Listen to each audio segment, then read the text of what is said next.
That was probably one of the only sparring sessions that I went into like really nervous because I didn't know Justin personally or anything like that. So I was just going in there as Kamaru's boy, like going in there like, okay, I don't know what Justin's like. Like he's crazy in fights. He's a dog.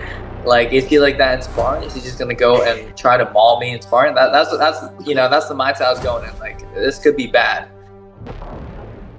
So, I'm joined today by Alexei Pergande, undefeated PFL fighter with a record of 5-0, representing Killcliff in Florida, fighting June 12th. Alexei, thank you so much for being here. How are you doing today? Doing great. Yeah, it's glad to be here, and thank you so much for having me on. Awesome. You already trained today? Yes, we had a sparring session today, correct? Okay, awesome. So I like to start my interviews by bringing it back a little bit to like the origins of your martial arts story. So I've seen on your TikTok you were a boxer as a kid, and then obviously now you're a professional MMA fighter. So tell us about the journey from boxing as a kid to now being a pro MMA fighter. Yeah, so my dad was a boxer in Ukraine. That's kind of where it all started. He wanted me and my brother to know how to defend ourselves and whatnot. We actually started off in jiu-jitsu about when we were 6 or 7. We did that for around 2 years. And then we stopped doing jiu-jitsu and we switched over to, I would always go to boxing tournaments and events in the summer. And then during the winter time, I started wrestling as well. So I started wrestling in 4th grade. And yeah, I started boxing around that time as well. And yeah, we would just always do it back and forth. Like during the summer, we would travel a lot and go to all these boxing tournaments. And yeah, it was a lot of traveling. A lot of the times, for boxing, especially USA boxing, there was a lot of people that we would drive 6, 7 hours to go to hopefully get a fight, and then we wouldn't have it on the fight, and then we would just drive back and just kind of have a useless road trip. But there was a lot of times like that. But I'm glad with the experiences and all the travel that we have done to get me those fights and experiences. Yeah, no, that sounds like a really fun thing to do as a kid as well, growing up. So you mentioned you got the boxing and the wrestling, which is like that elite that elite base for MMA that everybody hypes up so much. Everyone thinks that that's the best base for MMA. So what do you think? Do you think that that's like the best background for MMA fighters?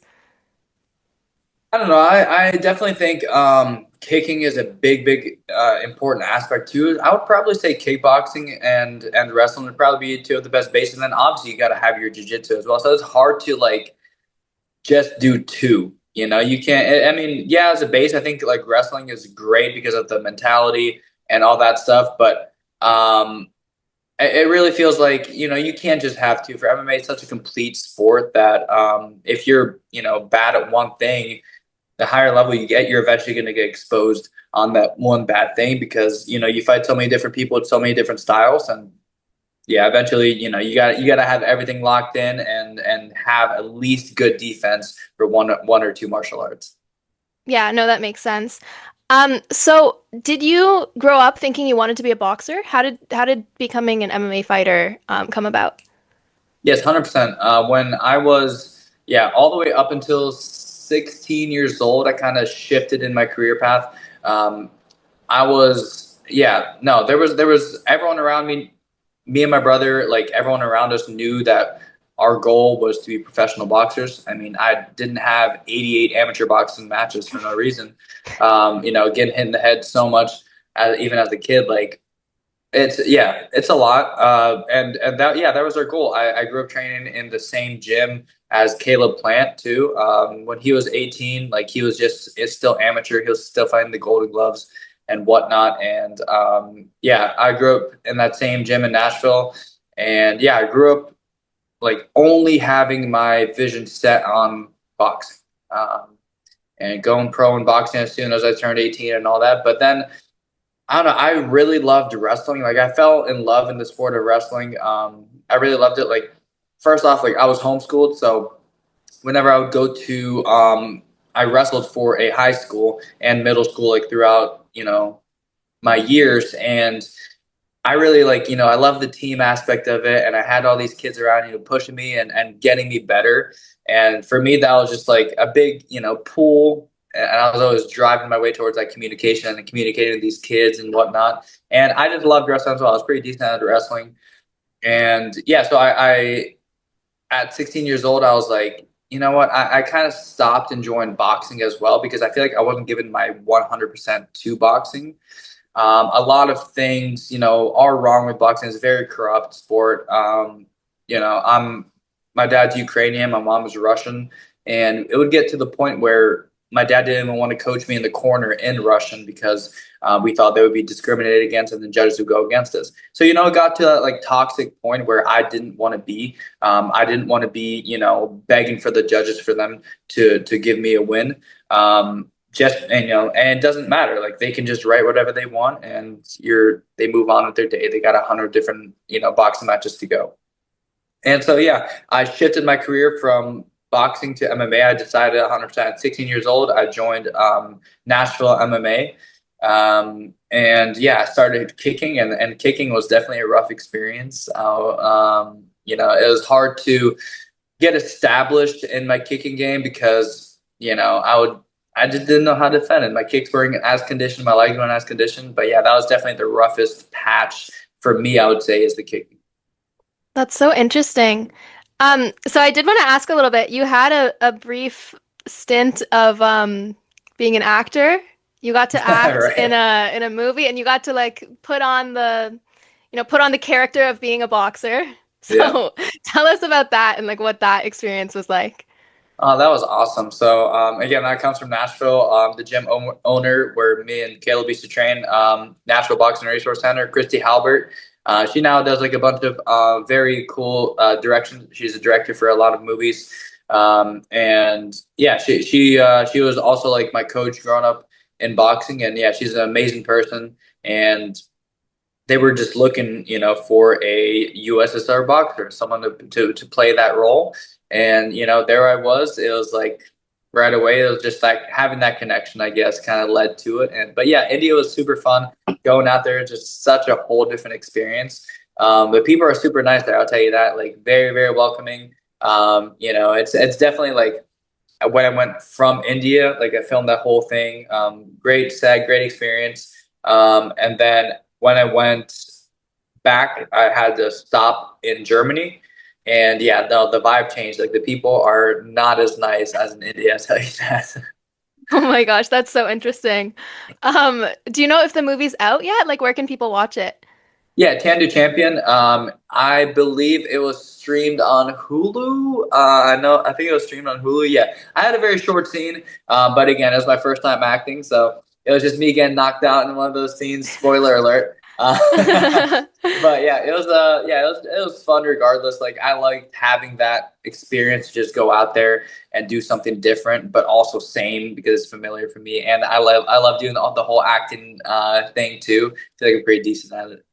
That's so funny. Would you like ever kind of keep the door open for that as a possibility, like on the side, doing some 100%, more yeah. acting?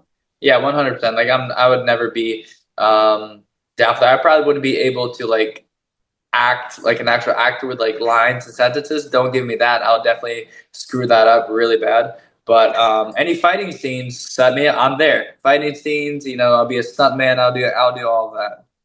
I think that's so funny. I had a training partner that was training martial arts to be a stunt woman, which is so interesting. Like I didn't really realize how much crossover there would be there, but like martial artists are super athletic. They know how to fight. You can like script the fights and, everyone's going to know those moves if they train martial arts. So it's super Yeah, that's interesting. exactly what me. It was actually me and my guy Senna. He's a professional boxer from Nashville. We actually got those two roles, and I was fighting against him in that boxing scene. And yeah, we were just we were both boxers, so we had to coordinate our own combinations. They were like they just left it to us because they knew we were professional fighters. They're like, okay, you guys do your own thing, you do your own fight scene, and we're good. So That's so cool. Yeah, what a yeah, cool opportunity. yeah, So I want to talk a little bit about your MMA career. So you made your pro debut in the PFL, and I believe it was the Challenger Series. Yeah, correct. Yeah. yeah, tell us about like your debut under the PFL and what it's been like. You've been at the PFL since, so starting your career under the PFL banner. It's been great. Like PFL have been really nice to me.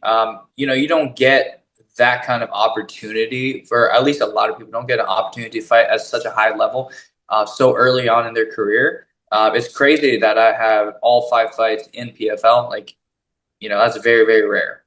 And yeah, I'm just blessed for that opportunity. But yeah, it was a great upcoming. Like the only thing I would say is like I wish I was a little bit more active. Like the fights they gave me isn't much. I would always be anywhere from 1 to 2 fights a year. Um, but it is what it is. Like I'm grateful, I'm blessed for this opportunity, and I'm grateful like to be back after this contract ended. We had a little skid, and I thought I got released, and now they're back, and yeah, but I'm back now, and yeah, I'm really looking forward to this next fight. Awesome. So you're fighting June 12th against Mike Bardsley in Nashville. How excited are you to fight in your hometown? Oh man, it's gonna be so great. Like I last time I fought, like I don't know. I think listen, I'll probably say this on the mic after in the post interview, but I think they put me too low on the card. Just saying, just throwing it out there. I think last time when I went out to Nashville, like the crowd that I had was the biggest pop. As soon as I walked down that arena, like the whole crowd just erupted, and it was just magical. Wow, just thinking about that, it just gives me, goosebumps. It's such an amazing experience to have that comfortability of being back at home. And Nashville is just such a great place with so much nice people, and the connections I have there, just like I'm in like my comfort zone. You can call one person and be like, hey, I need this. Hey, I need this. My parents live there. So it's all just, yeah, I'm very excited. Like I love Nashville. I love all my supporters, all my people. They always show out, and they're very loud. So I love that. That's amazing. That sounds super fun. Yeah. Do you have any predictions for how this fight is going to go? I wouldn't say I haven't, I wouldn't say I have a necessary prediction. I just want to go out there and really dominate. I think that's the biggest thing that I've been telling myself, I've been telling everyone, is that I want to really show how good I am. There's been, times where I've had infections. I've battled out of the 5 fights. I think 2 times I had infections with staff, and one of them had a pretty bad weight cut. But like I feel like those little moments were just unlucky, and I'm coming into this camp healthy, good, and yeah, spot on. Like everything has been perfect up to this point. So I just want to keep going into this week, and when I get into the cage, I just want to dominate. I just want to show how good my skills really are. I want to show the world that I have those skills to compete with the best in the world. So if they want me in the tournament next year, I can prove that I can be there, hang with them, and yeah, just be an exciting fighter. Do you train combat sports? How's your body holding up? Combat sports are the most physically demanding sports in the world. The weight cutting, the training schedules, there's no off season. Staying on top of your nutrition isn't optional, it's a necessity. Perfect Sports has a host of products that will help you a ton. They have products that promote muscle growth, give you energy, and boost your immune system, among many other benefits. Take your nutrition into your own hands so you can bring your best, most recovered self to train every day. Use code FIGHTERS15 for 15% off your Perfect Sports order. You've mentioned in previous interviews that you are super self-critical of yourself when you fight. Obviously, you have an undefeated record, but you've talked about how like some of those wins like didn't fulfill you and you didn't feel satisfied with them. So what makes you feel satisfied with a win? I've been working on myself a little bit more in that aspect. Like especially after last fight, like even though I felt like I should have gotten to finish my last fight, I kind of, I kind of been in this mindset where, well, shit happens. Sometimes you get your way, sometimes you don't get your way. And I've been a little bit more lenient with myself. And because I feel like I put a lot of pressure on myself when I'm in that mindset of performing to the max, like great. Obviously, I want to perform good, but I want to, like, in my mindset where I was, especially last year, was I wanted everything to be perfect, like picture perfect, movie perfect. And in the fighting world, that never happens. You have, well, it does, but like rarely. You probably don't even expect it coming. So yeah, I just kind of threw away that mindset of trying to predict my fights and having that picture moment, of like a knockout or a certain submission. Obviously, there's gonna be things I'm going for. There's things that I'm working on to prepare for this fight, but whatever happens, happens. I'm there, and win or lose, God is always with me. God is by my side, and yeah, I have full faith and full belief in Him. So wherever He takes me, I'm here for it. Yeah, it's super interesting you say that because I did want to ask you as well, like if you do any mindset work or like how you prepare mentally for your fights. Yeah, for sure. I do a lot of meditation and just sitting down in a quiet room, closing my eyes, and just going through how I think the fight's going to go from my walkout to the first round to that bell ringing to how the fight's going to go. There's different scenarios. Not every time it's going to be different, but I just like imagining that because the brain, the mind loves that predictability. So you don't want to go out there into the arena and just be shocked by the crowd, shocked by the walk. You want to already have that pre-planned in your brain, in your mind. And I think that's very important, especially as a fighter. So yeah, that's one of the ways that I prepare mentally for fights. Yeah, visualization is definitely such a great tool for that. And how's your training camp going? It's been going great. Like I've been taking a little bit different approach with my training camp, and I feel like I've been overtraining sometimes a little bit in my previous camps, but now I feel like I've really got it locked in, and I feel like I'm really peaking at a great time in this camp. Weight's going good, but yeah, it's going great so far, and yeah, no complaints. Awesome. Awesome. I feel like that's kind of rare. Most of the time I ask people how training camp is and they're like, you know how it is, injuries, dust it up. So no, it's great to hear that it's going great for you. And so you're training at Kill Cliff. I'd love to ask you a little bit about how you got set up at Kill Cliff. And I know Michael Chandler had something to do with that. So tell us about your relationship with Michael Chandler and how he got you in with Kill Cliff. So yeah, my guy, shout out to Michael Chandler. So when I trained over at Nashville MMA, he would come in and he would get work with guys here and there. He was still in Bellator, I believe, at that time. But he was kind of in that transition. He didn't know if you want to go to the UFC, if you want to go stay with Bellator or go to one championship. And so he was in like that middle ground. And every time he would come to Nashville, so he trained at, it used to be called Sanford, Killcliff FC. Yeah, he was there for a little bit. I saw him train there. I saw him train with these high level guys. And me as an 18-year-old kid, that's inspirational. That's where you want to be. You want to be with the best, training with the best. And yeah, especially when he started training with me and called me out and pulled me aside to kind of train one on one, that was very special to me as a young up and coming kid. Like, wow, I can provide something for this high level guy. I can do things and I can hang with this guy.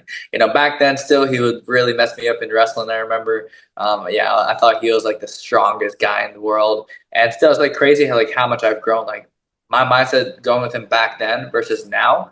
Now I'm like, okay, well, this is competitive. Okay, we're gonna go back and forth. Okay, I know that if he takes me down, he's not gonna lay on top of me. I can get out of this position.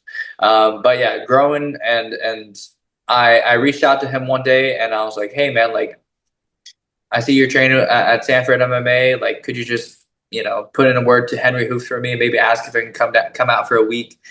Just, see if they like me, whatnot. And he was like, yeah, for sure. So I flew down there for a week. I loved the training, loved the facility. Just everything was perfect. And then the coaches liked me as well. I'll bring the intensity. I was giving work to the high level guys. Even as an 18, 19-year-old kid, I was doing really well with these top tier guys. And then I flew out another week, a couple months later.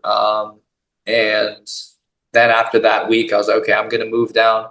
And so I moved right before my second pro fight.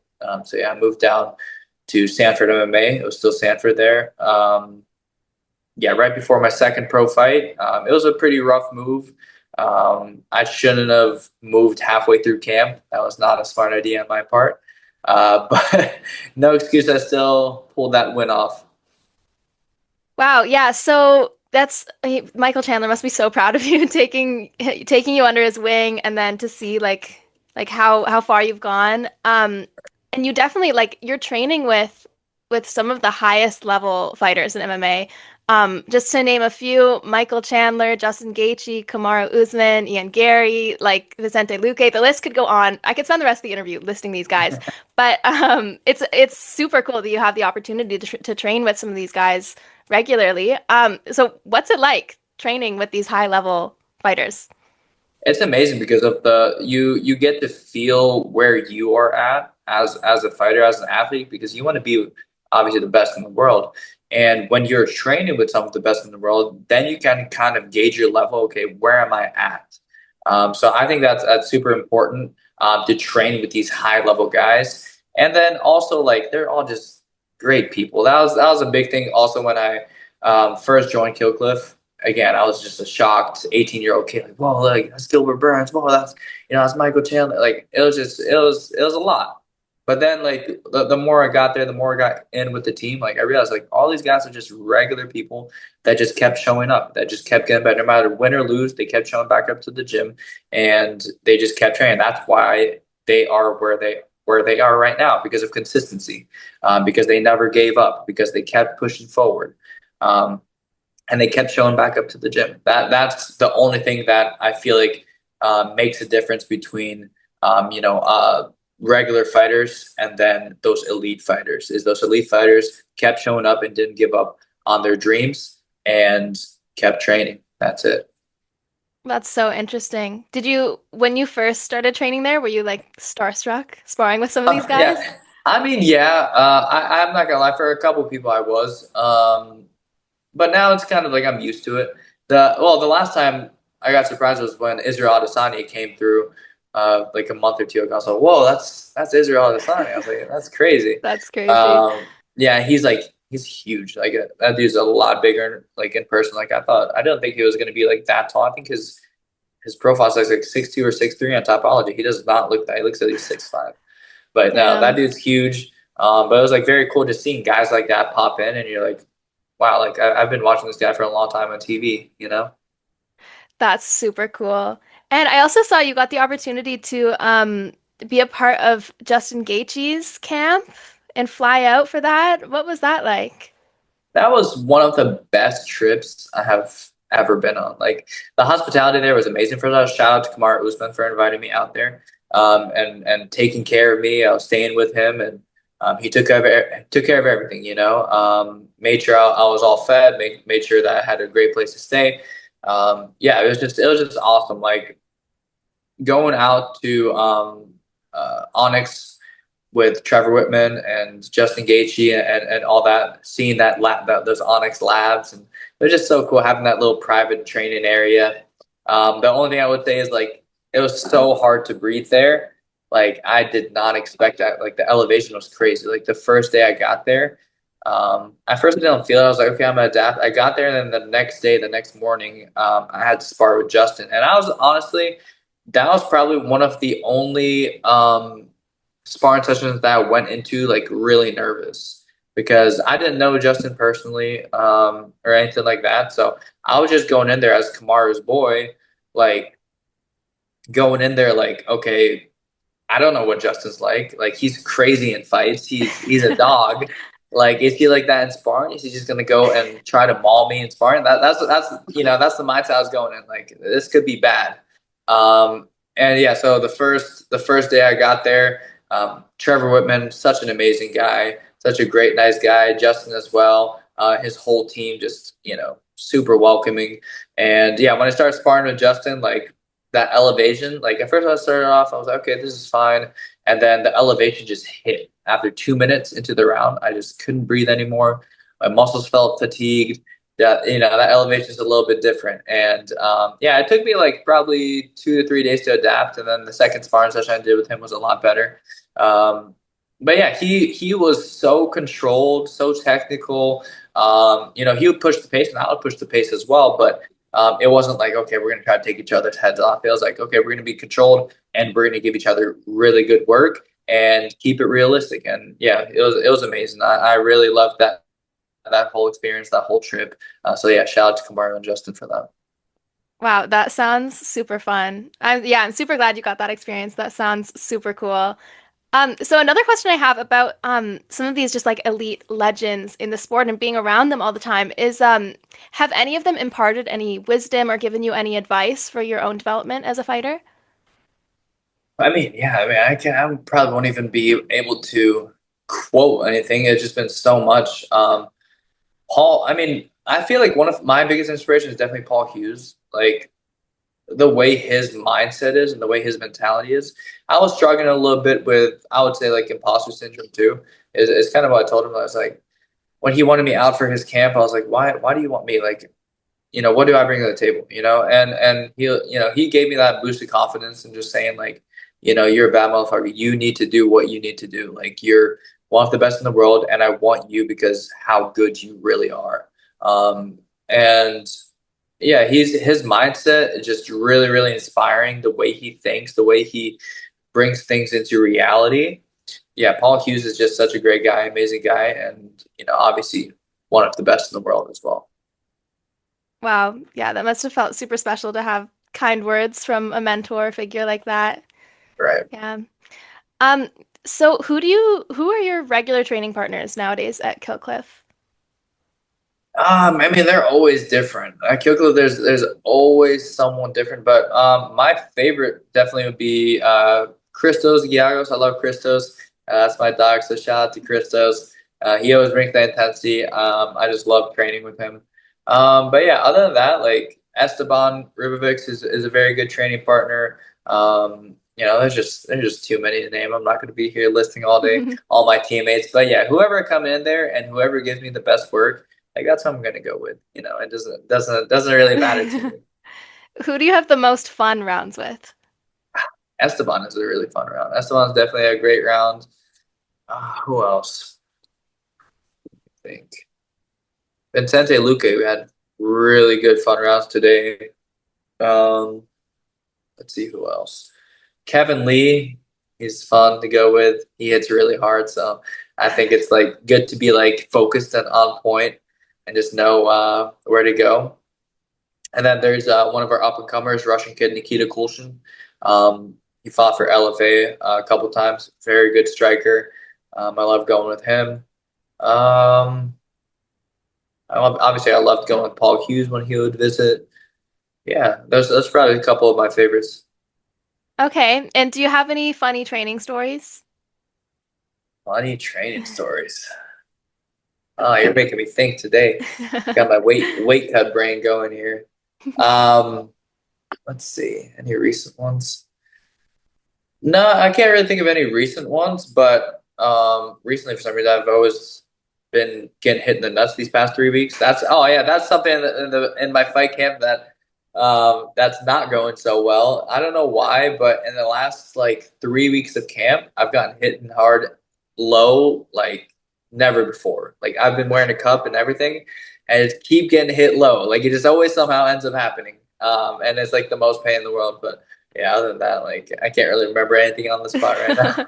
Yeah, I actually saw that on your TikTok. That does not look Yeah. fun. They got Yeah. uppercutted. Like, how's that even happen? It almost looked on purpose, but I know that it wasn't. How It's does that crazy. happen? Yeah. It's crazy. Yeah. So tell us about your signature backflip out of the single leg. And like, did you discover that yourself or did you see it online and just try it? How did that come about? Honestly, it was so long ago. I don't know. I want to say that I started doing it myself, but I probably had inspiration from something online. Probably. So yeah, I was self-taught like backflip when I was about 12, 13 years old. I had this mini trampoline inside my house, and then I had this mattress that I would lay right behind the trampoline. So I'm going this mini trampoline, and I just started going for it. I was like, you know what? I'm gonna teach myself how to do a backflip. And I just like stuck with it. And again, I was super consistent with it. I think that's why like I got so good with those backflips. But I was doing those backflips, I was just like going off to the side and like all that until eventually like I started going straight back to my knees. And then eventually like I got enough power in my legs where I would just start doing backflips. And now I'm like so confident like I could do a backflip wherever I want.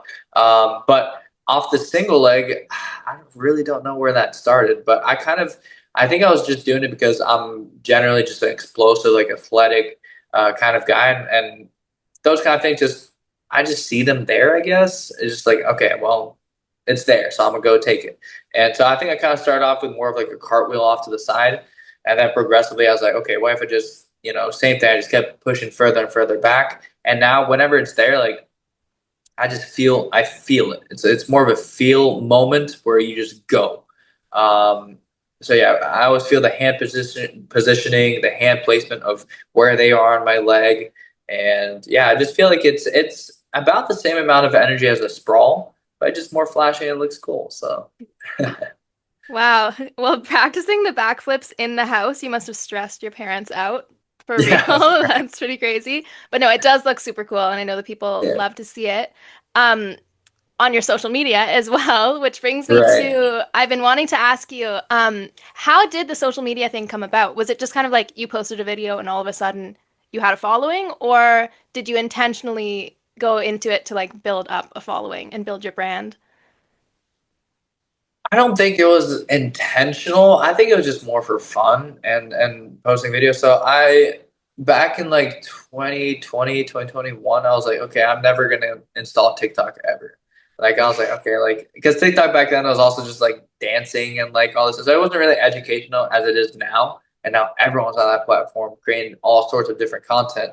And yeah, when I started posting videos on TikTok, I think they like got a decent amount of traction. At first I was like trying to do like little comedy skits or whatever. Like those are definitely all in my drafts already. Like I wasn't gonna keep those up, but I was like doing all these like little embarrassing draft like comedy skits. And I didn't know what TikTok was for too. I was like, wait, what if I start making like more educational content and just show my life, like show what I'm doing at sparring, show my sparring clips. And I remember, I think when I started doing the sparring clips, a lot of my videos blew up. I got a lot of hate from it, but with hate, comes attention too. Um, and I remember, yeah, I got a lot of hate and also a lot of supporters and a lot of followers from a couple of my sparring clips. And yeah, I just stuck with that, and I was really really consistent posting on TikTok like MMA content and trying to make it educational or inspirational or doing little highlights and just get good at editing and just pushing myself out there. And then it started catching on, and then started making a little bit of money too. It's nothing crazy, but it helps. And yeah, and now I feel like I've built it to an extent where like I have all these kids reaching out to me, and they're super inspired by my videos. And it's insane. Like I didn't think like I would even get to that point. Like I have people coming up to me like the other day, one dude at Killcliff, he's from California, and he said he lost his job. He was in a rough place. Like he wanted to quit MMA. He didn't know where to go, where his career was going to take him. And then he saw one of my videos, and it inspired him to go down to Killcliff. And I was like, that was the craziest thing that anyone has ever told me. And it like felt so good in my heart because I knew that I could provide something for someone, that I could help someone, that I could make them do that little push, that little extra push that some people need, to take it to the next level and be the best version of themselves. Wow, that's amazing to see like how you've impacted the people in the community. That must be the best feeling ever. Yeah, it is. It is. Yeah. So how has social media opened up opportunities for you outside of fighting? Well, I do personal training outside of fighting as well. I do one-on-ones, all that stuff, and I actually had a funny story with a client that he reached out to me through TikTok, which is again sketchy. He didn't really have a profile, but now he's like one of my boys, and he's actually sponsored me for this fight, Referral Rascal. So shout out to them, my guy Alec, and he like reached out. He DM'd me on TikTok, and he was like, "Hey, like I have this warehouse with a boxing ring in it. Can we start training all this stuff?" And I was like, I was so close to not even replying to that DM because I thought it was a little weird. But it ended up working out. I pull up into this random dark alley in this random warehouse, and I'm like, dude, I'm gonna get killed. Like this is insane. It was like 6 in the morning too. And yeah, no, when I came in there, like he was so cool. Like now he's like one of my homies. Like he always helps, supports, and obviously he's sponsoring me for this fight. And yeah, I've been training him for for like a little, I think probably a year now, and he's grown so much. Like that's also like one of my things that I love is seeing when people grow and progress, especially when I'm training them. And I've had a couple clients that just have grown and progressed so much, and you can see it in their confidence, the way they walk, the way they talk, and they just have that confidence in their back pocket that can do the right things, that they can punch right, that they can defend themselves properly. And for me, that's just like that makes my heart happy. So Yeah, that sounds super fulfilling. Wow, what a great story from thinking you're gonna get murdered at 6 exactly. a.m. Yeah, Yeah. wow. So before we finish off, what advice would you give to young fighters that want to pursue professional MMA? I know you kind of do this on TikTok all the time. You give advice, but if you were to like consolidate it into like just a couple pointers. I mean, I always say like if anytime people ask me on a live stream or that this question, I mean, a lot of people ask that question. How do I get better? How well, I get two questions. Like a lot of people ask, how late is too late? Basically, like I have these 16-year-old kids in my DM saying, "Hey, I'm 16 years old. Is it too late for me to start MMA?" I'm like, dude, you're 16. You're 16 years old. Like some people don't even start till 20s, late, mid 20s, and they still do good. Like it's not about that. It's how consistent you stay. Consistency is literally everything. Like, and I cannot stress that enough. Like, I don't care. Like, I feel like if I made 100 videos tomorrow talking about consistency, people would still be asking, "Hey, how do you?" It's so simple. It's so simple yet so hard. Mhm. If you just, like I said, the high level guys that I thought were out of this world that I grew up watching on TV, their only secret is consistency. That's it. The only secret is they kept showing up, win or lose. They kept showing up, no matter how discouraged they are, no matter what injury they get, no matter where life takes them, they find a way to stay consistent and show back up to training. And yeah, if you just when you start growing and when you get to that consistent point of always being in the gym and you see yourself progressing, you see yourself growing, then let's say if you are in a place where you don't want to be, let's say your partners aren't giving you enough work or your coach isn't giving you enough work or whatever it might be. Maybe you don't like the gym, you don't like the culture of the gym, whatnot. Then you have to start to visualizing where you want to go next. And that's what I did too, especially I actually um, I wanted to move to Kill Cliff like 2 to 3 years before I even moved there. I set that and I spoke it. I said, okay, in 2 to 3 years, I want to be at Sanford MMA. I want to be there training with the best. And that's going to elevate my game and that's going to make me better. Right. So when you have those, visualizations and you speak those words and you start working towards that goal, then doors open and opportunities happen for you to make that next step. So yeah, again, consistency and then speaking those words into live action and then setting your goal, making it happen. Yeah, that's great advice. I think probably the reason why consistency is never like a answer that satisfies the people. You're gonna have to keep answering it over and over again is because that's like the hardest answer. There's no 100%. cheat code. You have to Yeah. keep showing up. But yeah, no, that's great advice. Yeah. So if you were to outline just like your overarching goals in the sport, what do you want your legacy to be, and what achievements will equate to a successful MMA career, in your opinion? In my opinion, honestly, like my first like step is going to definitely be making sure I can provide for myself.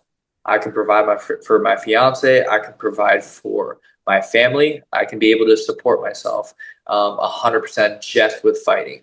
Um, yeah, that would definitely probably be my first goal. Like I want to be financially stable with this career. And then after that, like I want to inspire. And that's already something that I feel like I'm trying to work on with my TikTok and whatnot. I want to inspire people, the next generation coming up. I already know there's going to be a bunch of savages coming up. Like we have, 7, 8 year old kids are already doing the whole thing. They're not just doing a single sport, either boxing or wrestling or just jujitsu. They're doing everything. They're doing it all. So I already see it. There's there's a generation of savages coming up in this martial arts sport. It's going to get really difficult real soon.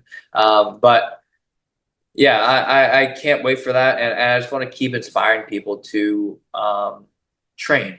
It doesn't matter what you do, even if you're not going to do this at a high competitive level.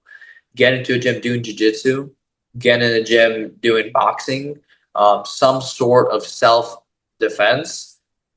That's going to make you so much more confident as a person. Also, you get a workout in, so why not? Yeah, I just want to keep inspiring, and yeah, that's really my goal. Wow, awesome. Well, it's great to see that you already are like on that path with inspiring people and making an impact in the sport. So yeah, it was great chatting with you today. Is there anything that I've missed that you want to mention before we finish up? Any sponsors or any social media to shout out? Yeah, so my social medias for anyone wanting to follow, Alexei Pergande on Instagram and Alexei Pergande on TikTok as well. Also, my manager, Steve Swedish, shout out to him. Big, always helps me out, always makes things easy. And then my two sponsors for this upcoming fight, Refer Rascal, my guy Alec. You can make money from home, so go ahead and check out Refer Rascal. Great people, great company. And then PDS Equipment, Steve Wiest. He's also going to be my sponsor for this fight. Any types of UV printing, he's going to take care of that for you. He's based, they have a couple companies based in different states, but amazing stuff. Steve Wiest UV, I believe this is Instagram. So go ahead and check him out as well. Amazing guy. One of the nicest guys I've ever met. So Awesome. Well, it was super great chatting with you today. Best of luck with the rest of your fight camp and with your fight on June 12th in the PFL for any listeners that want to check it out. Don't miss it. yes, thank you so much. Thank you for having me.